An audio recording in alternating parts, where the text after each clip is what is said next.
And it's not just a legal theory. Al-Karama al-Insaniya is not just a minimalist theory. You see, when you refer to the Human Rights Charter, it's saying, make sure that there is no torture, there is no killing, there is no...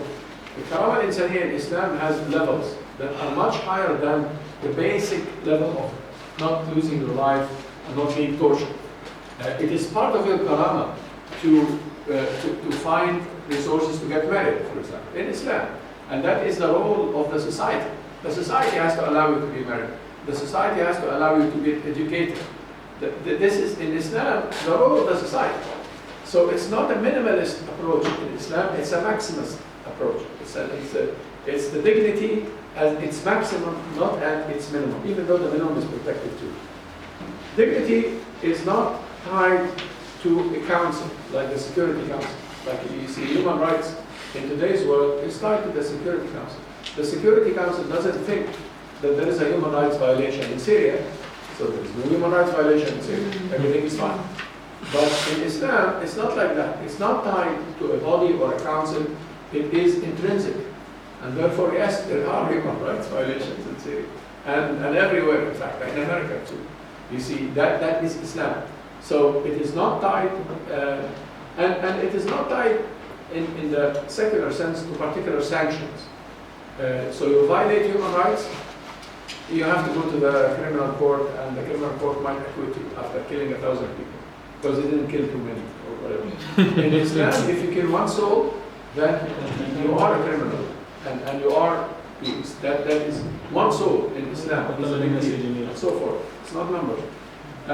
In Islam, the next generations have dignity. This is not a progressive theory. Like in human rights theories, the rights of the next generation is not part of the human rights basic theory. It's part of the progressive views of human rights, or whatever, people. But in Islam, no, the next generation has rights, similar to the current generation. And we have to protect the next generation. Finally, and very importantly, the human rights or human dignity theory, in a secular sense, is not tied to faith. In Islam, it is for every human. Every human is dignified. But if you are faithful, you're dignified more. That is a different view. I'm not apologetic about it, because yes, in Islam, the person who knows God is more dignified than a person who denies God, in the Islamic perspective. And yes, the person who denies God have all the rights, and all they are also dignified.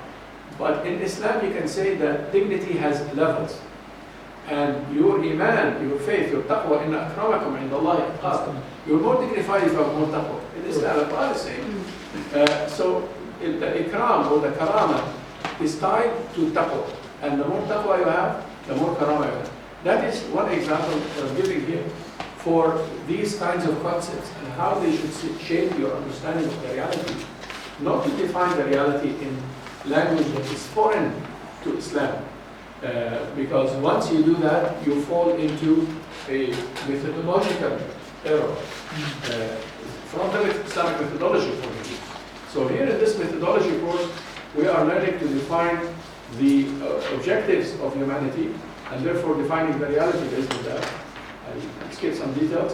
And also the objectives of the Ummah, finally, defines the status of the Ummah. Is our Ummah alright? No. How do I know that our Ummah is not alright? Because our Ummah should witness over people. لِتَكُونُوا شُهَدَاءَ عَلَى النَّاسِ وَيَكُونَ رَسُولُ عَلَيْهِمْ. You have to witness. What do you mean, I witness over somebody? That I set the standard.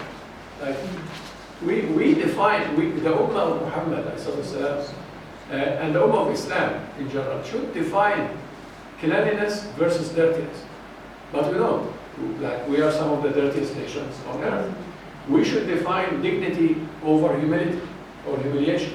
But we have human rights problems as Muslim communities and societies. And we have the worst forms of racism. And we have the worst, and so forth. Because we are not shuhada ala nas. But shahada is to witness over people, to set the standard. And of course, I'm not saying that developed nations are nice in these things. They have major problems too. But we as the Ummah of Muhammad we should have a better role witnessing over people. We should be the cleanest and the most organized and the most knowledgeable. And كونوا شامة بين الناس. He said, sallallahu alayhi wa sallam, be a very distinct in people. Like when you are Muslim, you should be somebody special. And that is how the Islamic civilization was. The Islamic civilization was in its heart. Now we live in Western civilization. During the time of the Islamic civilization, and this is not just longing to the past, I'm just giving an example. We'll talk about the past next time. An example, the Islamic civilization set the standard of morals, the standard of language. Everybody was proud to speak Arabic in Europe. You know, look back at the history of Descartes, even all the way until they were proud. Arabic was the lingua franca, not because of the Arabs of Jazeera. No, because of the Quran, because of the language of Islam. Arabic was the lingua franca of science, of literature, and so forth. That is becoming shuhada ala nas. Now English is lingua franca of the world. I mean, I'm teaching Islamic studies, giving you all of these radical ideas in the English language, which is really interesting. Quite ironic, in fact. And the maqsad of the unifying of the ummah, وحدة الأمة. إن هذه أمتكم أمة واحدة. We are one ummah. We are not. We could be divided administratively into different countries, but we are supposed to be one ummah. But the problem is that now we are enemies of each other more than enemies of the enemies of the ummah. People are. They tell you, well, it's fantastic. How colonialism, and we'll speak about it next time, how colonialism in our history had divided Muslims into nations instead of regions. We were regions. The region of Egypt. But the Republic of Egypt is different. That is a post-colonial entity. The region of Palestine. But now this is a different story. The region of the Malays. But not, this is a line. This is Malaysia and this is Brunei. You guys are going to be enemies. You are the same thing anyway, but you don't like each other. This is Bangladesh and this is Pakistan. And you are going to be enemies. But they are the same people. They're the same good old Indian people, in Islam. In Islam, what's called Egypt or what's called Sudan was one province. Actually, for 10,000 years. And now there is a war happening between these two nations. And so forth. So we have this post-colonial order that is making a fool out of the Muslim Ummah, to be very frank, by making them fight against each other and use the resources against each other and losing the bigger picture of it. That is how we can assess the situation of how united are we and how much of witnesses over people are we, how much reflection we do on the proofs. كتاب أنزلناه إليك مبارك ليتدبروا آياته وليتذكر أولو الألباب. تدبر الآيات, the reflection on the truth, on the proofs. And the proofs are in the Quran, yes, but the Quran is also directing us to other proofs. How many Muslim astronomers and Muslim scientists, I mean, yes, they go and give the Americans $10 million or $100 million to have an astronomer who is a Muslim. But how much research do we do in astronomy? Not much. How much physics do we do? How much research that we do in the basic sciences? We left this for other people, and we don't manufacture anything. We just using other people's manufacture as Muslim communities and societies in general.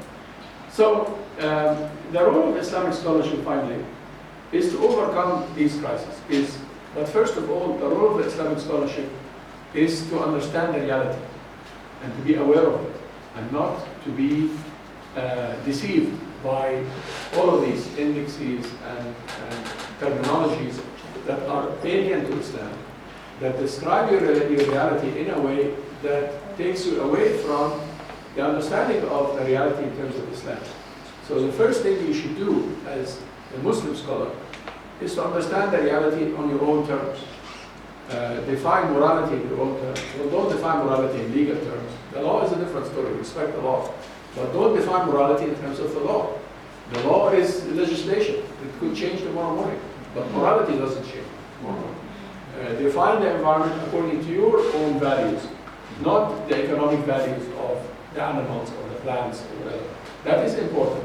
I work in trade, I want to make profit, that is fine. But don't make profit by doing something haram, by EC, and so forth. And that is how we can define the areas. Okay, so back to the first slide. So we are talking here about defining the reality as your theme number 2 in the methodology. And next time the plan is to talk about, Saturday morning, inshallah, to talk about defining the history. Why are we going back to history? Because history shapes our identity, whether we like it or not. The Islamic history, however, has some issues, and therefore the next lecture, number 3, we have it in the list. It's called Perceiving History through Ramadan. We're going to do some historical division of stages in our Islamic history. We're not going to divide the stages according to dynasties and ruling families. This is no, it's the political history, and that is very similar. But we're going to define history according to the state of the Muslim Ummah. How up and down, not because of the Umayyads or the Abbasiyin. Most of them are tyrants anyway, bloody tyrants, who really give us help. But we're talking about how the Ummah was functioning. Was the Ummah up or down or not? Whether the king is rich or powerful or not, doesn't matter. The Ummah. So inshallah we'll define that next time. And yeah, finish my letter. I pray very now and go. That's my favorite. We can pray. Yeah, finish.